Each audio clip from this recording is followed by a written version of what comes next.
Bonjour, très chers spectateurs, et bonsoir. Tout dépend de l'heure à laquelle vous nous suivez.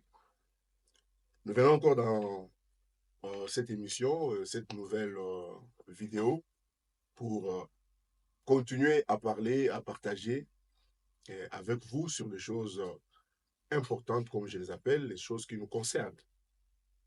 Dernièrement, dans le cadre de nos émissions sur la conscience congolaise, nous avons eu une émission précédente où nous avions parlé d'un thème très fort que je garde encore, je réitère, c'est-à-dire nous sommes appelés à choisir soit la nation ou soit ceux qui sont contre la nation.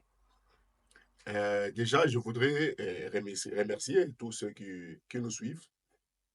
Si nous devons parler en termes de statistiques, parce que c'est très important, vous allez comprendre pourquoi je parle. Nous sommes déjà pour la vidéo du choix du camp. Nous sommes allés jusqu'à plus de 95 ou 100 000 personnes vues, des gens qui ont suivi la vidéo. Si nous parlons, nous allons sur cette base. Il y a au moins plus de 100 commentaires sur la base de 100 000 personnes qui ont suivi la vidéo. Loin de nous de dire que c'est un succès, parce que notre objectif, c'est pas seulement que la vidéo soit vue par plusieurs, mais c'est que nous puissions ensemble créer un cadre d'échange.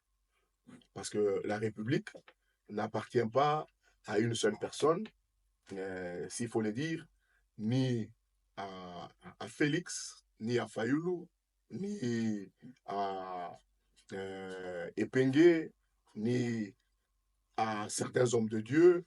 La République nous appartient tous. C'est notre affaire. Voilà pourquoi, pour ceux peut-être qui m'ont mal compris, loin de moi de venir défendre les couleurs d'un mouvement politique ou quoi que ce soit, moi, je suis intéressé par les questions qui touchent à la nation parce que c'est notre bien commun. Et si nous ne comprenons pas cela, euh, les Européens sont allés très loin. Ils ont créé même la notion des biens publics mondiaux. C'est-à-dire qu'au-delà de ce qu'ils avaient et qu'ils ont déjà consommé, ils considèrent ce qu'il y a chez nous comme aussi faisant partie des biens publics qui leur appartiennent. Et ils sont allés très loin avec ça parce qu'ils ont compris. Ils ont créé des structures pour soutenir le secteur privé et des entreprises, par exemple en Europe, qui devaient agir au sud, c'est-à-dire en Afrique. Et ils reçoivent des accompagnements, l'accompagnement des appuis budgétaires. C'est comme ça que vous avez des grandes entreprises ici, pour ne pas les citer, afin de ne pas faire leur publicité. Mais c'est des entreprises qui, sur le plan stratégique, sont soutenues par les pays européens parce qu'ils considèrent pour eux que même s'ils ont vidé leurs réserves, ce qui est en Afrique leur appartient aussi. C'est dans ce sens-là que nous disons que nous devons nous réveiller. Et moi, je parle de la cause de la RDC. Et sur le plan toujours statistique de plus de 100 commentaires de gens qui ont réagi, moi, c'est vraiment quelque chose de positif parce que pour moi, c'est un auditoire de plus ou moins 100 personnes qui ont interagi. Et mon idée, en parlant de la conscience collective ou la conscience congolaise, ce n'est pas de donner raison à un cas ou à un autre, mais c'est de laisser la RDC au centre et laisser la RDC comme priorité et centre de nos préoccupations.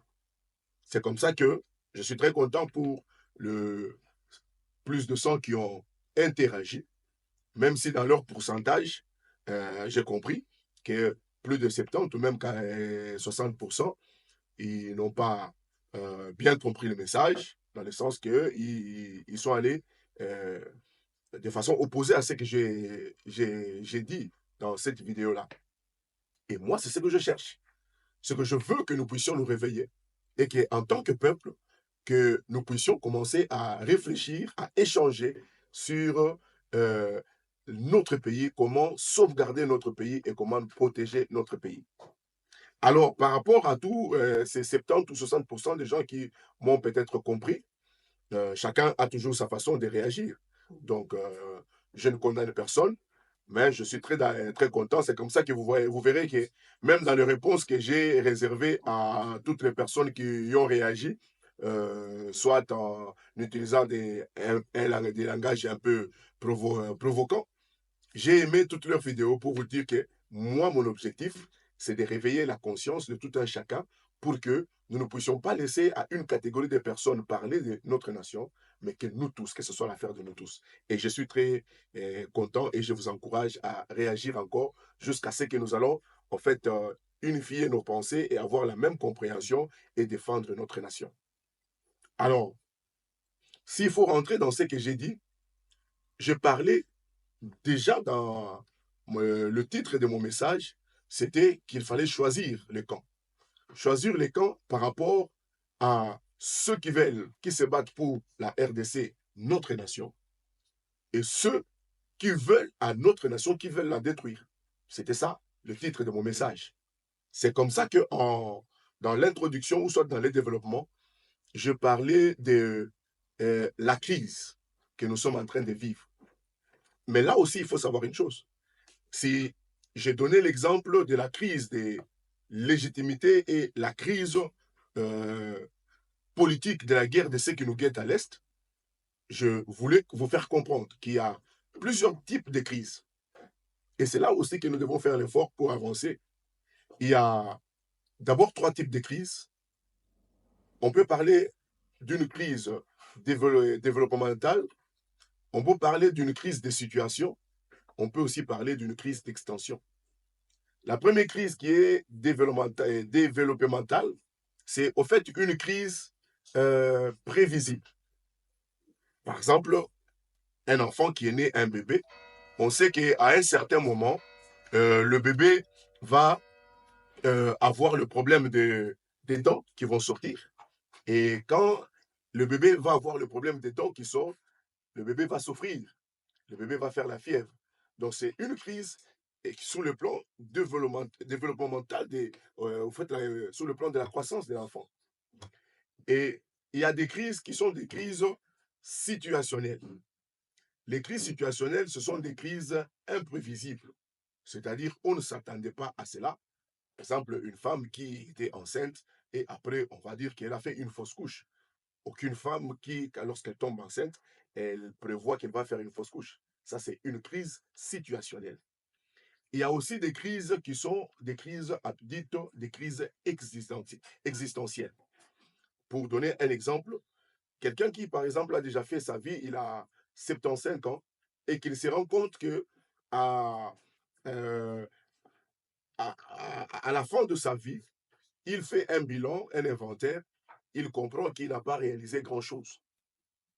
Alors, une telle personne peut faire une crise qu'on appelle une crise existentielle, c'est-à-dire il regrette, il se met en cause pour n'avoir rien fait pendant le temps de sa vie sur la Terre. C'est dans ce cadre-là que j'étais en train de parler. Lorsque nous parlons de la crise, nous parlons de l'État. Et il y a l'État a plusieurs définitions, plusieurs manières de définir l'État. Il y a d'abord sur le plan juridique, lorsqu'on définit l'État, on parle au fait de la souveraineté. Et la souveraineté, elle est inconditionnée parce que c'est de cette compétence que découlent les autres compétences à l'intérieur d'une nation ou d'un État, sur le plan juridique. C'est-à-dire aujourd'hui, en parlant de la crise pour laquelle nous devons nous positionner en tant que Congolais et soutenir le Congo, c'est dire que nous ne devons pas laisser cette crise à l'Est, les crises qui nous est imposées par les étrangers et qui vient pour, en fait, détruire ou soit encore prendre notre souveraineté en tant qu'État. Et tant que nous n'avons pas, nous avons perdu notre souveraineté, il n'y aura plus lieu de réfléchir qui est bon gestionnaire ou qui n'est pas bon gestionnaire, qui détourne ou qui ne détourne pas. C'est par rapport à cette crise, justement, de la souveraineté que je suis en train de dire que c'est lui qui croit en lui, qui coule le sang du Congolais, qui a la nationalité congolaise, en fait, il doit se positionner pour le Congo. Et ce, et en tant que tel, donc, il s'agit de tout le monde. C'est-à-dire que même ceux qui sont à l'opposition, que ceux qui sont au pouvoir, ceux qui sont dans la société civile et dans toutes les plateformes sociales, en fait, par rapport à la crise de la souveraineté qui nous guette, j'ai dit qu'il fallait choisir son camp, être pour le Congo. C'est vrai que d'autres personnes ne m'ont pas écouté, ils ont cru que je me suis dit qu'il fallait choisir des acteurs politiques. Non, loin de là. Je ne vous ai pas amené à choisir des acteurs politiques parce que si vous suivez les autres émissions que j'ai présentées dans le cadre de la conscience congolaise, je vais très loin pour dire que même la plupart des hommes politiques, en fait, ils sont en train de faire ce qu'ils sont en train de faire. C'est parce que nous leur avons donné justement ces pouvoirs-là, ces pleins pouvoirs, par le fait de notre silence ou de notre implication dans la chose, la République ou soit la chose de l'État. C'est dans ce sens-là que j'étais en train de parler. Et je veux que nous puissions comprendre que notre souci, c'est de créer un cadre d'échange, un cadre où nous pouvons réfléchir sur la nation, parce que j'ai compris que dans notre pays, ce n'est pas des intelligences qui nous manquent. J'ai fait un constat, un jour je suis allé à l'université parce que j'ai fini en droit à l'UNIKIN. Je crois, 8 ans après, je suis rentré dans mon auditoire de deuxième licence. J'ai trouvé la poubelle sur l'auditoire et sur le podium où c'était le professeur. Et 8 ans après, j'avais laissé cette poubelle. 8 ans après, elle n'a pas changé. Mais qu'est-ce qui m'avait intrigué? C'est que dans cet auditoire-là, ceux qui sont professeurs dans cet auditoire, ils étaient soit présidents de l'Assemblée nationale, ils étaient soit ministres, ils étaient soit donc juges des hauts fonctionnaires. J'ai compris alors qu'il ne s'agit pas seulement de l'intelligence ou que nous avons à l'école, le quotient intellectuel. Parce que des gens très intelligents, mais incapables de changer l'environnement dans lequel ils vivaient. Il y avait de la saleté qui a fait plus de 8 ans.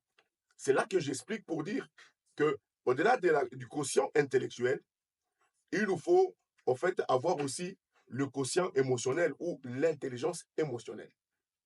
Parce que le bien de l'intelligence émotionnelle, c'est que l'intelligence émotionnelle euh, accompagne chaque action, non seulement des stratégies, mais aussi d'une âme. C'est comme une mère. Lorsque, avec nos mamans, même lorsque la famille traverse des moments de crise, vous pouvez voir, euh, soit papa a laissé un peu d'argent, insuffisant pour faire le programme de la maison, mais bizarrement, quand on revenait, papa revient, ou soit encore nous, quand on revenait, on trouvait que maman avait quand même préparé quelque chose, avait quand même mis quelque chose sur la table et que nous pouvions manger à notre faim ce jour-là. C'est ça, en fait, le quotient émotionnel. C'est-à-dire comme une mère.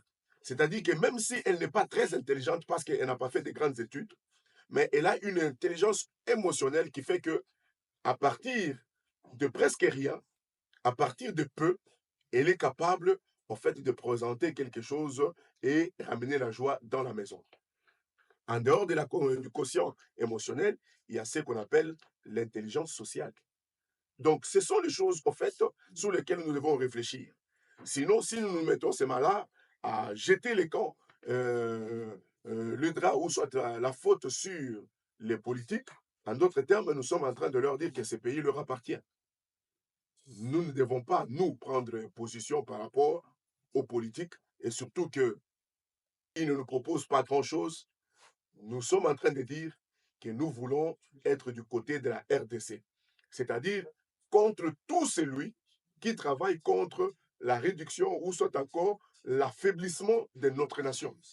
C'est ce que nous sommes en train de prôner et je demande à tous ceux qui interagissent de continuer à les faire et à donner aussi leurs propositions pour qu'ensemble, nous puissions ramasser tout ce que vous proposez et que nous commencions à y réfléchir pour que nous soyons un peuple, en fait, réveillé, un peuple qui va défendre la patrie entre les mains de ceux qui veulent sa chute ou soit encore sa mort. C'est un peu ça. Et je vous salue tous et continuez à liker, à aimer et à commenter parce que nous en avons besoin, nous voulons créer réellement un cadre d'échange et non pas des partis politiques dans ce que nous sommes en train de dire. Merci beaucoup.